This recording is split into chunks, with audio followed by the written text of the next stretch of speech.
দেওবন্দি উলামায়ে কেরামের সাথে সংশ্লিষ্ট যতগুলো রাজনৈতিক সংগঠন রয়েছে তার মধ্যে সর্ববৃহৎ রাজনৈতিক সংগঠন ইসলামী আন্দোলন বাংলাদেশ। কাজেই সেই জায়গা থেকে ইসলামী আন্দোলন বাংলাদেশের দায়িত্ব সবচেয়ে বেশি। আলহামদুলিল্লাহ, আমি সাক্ষী দিচ্ছি লাখো জনতার এই মজমায় আমরা হযরত পীর সাহেব চরমনায় সৈয়দ রেজাউল করিম সাহেব হাফিজাহুল্লাহর মধ্যে সেই উদারতা এবং সেই আন্তরিকতা আমি প্রত্যক্ষ করেছি, আমি সাক্ষী দিচ্ছি। এই জন্য আমরা আশাবাদী আগামী দিনে ইনশাআল্লাহ আমাদের ঐক্য প্রতিষ্ঠিত হবে। এই জন্য আমাদের যেই কথা আমরা একমত সেটা হলো, আগে আমাদের উলামায়ে দেওবন্দের নেতৃত্বে যে সকল রাজনৈতিক সংগঠনগুলো পরিচালিত হচ্ছে আমরা আমাদের মধ্যে আমাদের ঐক্যকে আরো সংহত এবং মজবুত করব। ইতিমধ্যে আমির হেফাজত আল্লামা শাহ মুহিবুল্লাহ বাবুনগরী হাফিজাহুল্লাহর পক্ষ থেকেও আমাদেরকে সকল সংগঠনকে এই দাওয়াত দেওয়া হয়েছে। কাজী ইনশাআল্লাহ আমরা আশা করছি যে অদূর ভবিষ্যতে অনতিবিলম্বে আমাদের ঘরানার সবগুলো রাজনৈতিক সংগঠন আমরা সীসাডালা প্রাচীরের মতো ঐক্যবদ্ধ হব। এরপরে বাংলাদেশে অপর তিনটি ইসলামী ধারাকেও রাজনীতির ক্ষেত্রে আল্লাহর জমিনে ইসলামী হুকুমত কায়েম করার জন্য তাদেরকেও আমরা তাদের কাছে দাওয়াত নিয়ে যাব ইনশাআল্লাহ। সেটা হলো, একদিকে বাংলাদেশে আরেকটি অঙ্গন রয়েছে আহলে হাদিস সম্প্রদায় হিসাবে বিশাল একটা সম্প্রদায় বাংলাদেশে রয়েছে। আমার যতদূর জানা তারাও এই বিষয়ে বর্তমানে অতীতের যে কোনো সময়ের তুলনায় উদার দৃষ্টিভঙ্গি লালন করছেন।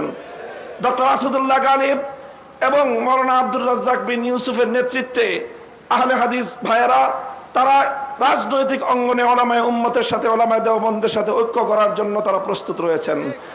আমাদের আরেকটি অঙ্গন রয়েছে যাদেরকে আমরা সুন্নি বলে জেনে থাকি, সেই সুন্নি ভাইয়েরাও আমি আশা করি এবং আমার কাছে যতটুকু ধারণা তারাও ঐক্যের জন্য প্রস্তুত রয়েছেন।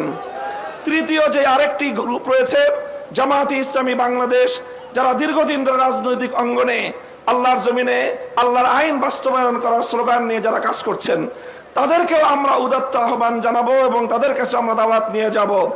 এইভাবে উলামায়ে দেওবন্দ যদি ঐক্যবদ্ধ হয়ে আহলে হাদিস সুন্নি জামায়াতে ইসলামী সহ ঐক্যবদ্ধ হতে পারে, বাংলাদেশের উম্মতের উলামায়ে কেরামের কাছে জিজ্ঞাসা করা ছাড়া কোন রাজনৈতিক সিদ্ধান্ত গ্রহণ করা যাবে না। বাংলাদেশ ইনশাআল্লাহ আল্লাহর নিজাম অনুযায়ী চলবে, কোরআনী শাসন বাস্তবায়ন হবে ইনশাআল্লাহ। সেই দিন আমরা দেখতে পাবো, আমাদের হায়াতে আমাদের জীবদ্দশায় দেখতে পাবো। আমি আশা করি আগামী নির্বাচন হবে আমাদের জন্য সেই ধরনের বৃহত্তর একটি ঐক্য জাতিকে উপহার দেওয়ার মোক্ষম সময়। আমি আপনাদের সকলের কাছে দোয়া চাই যে এভাবে যেন আমরা আমাদের ভূমিকাগুলো পালন করে যেতে পারি।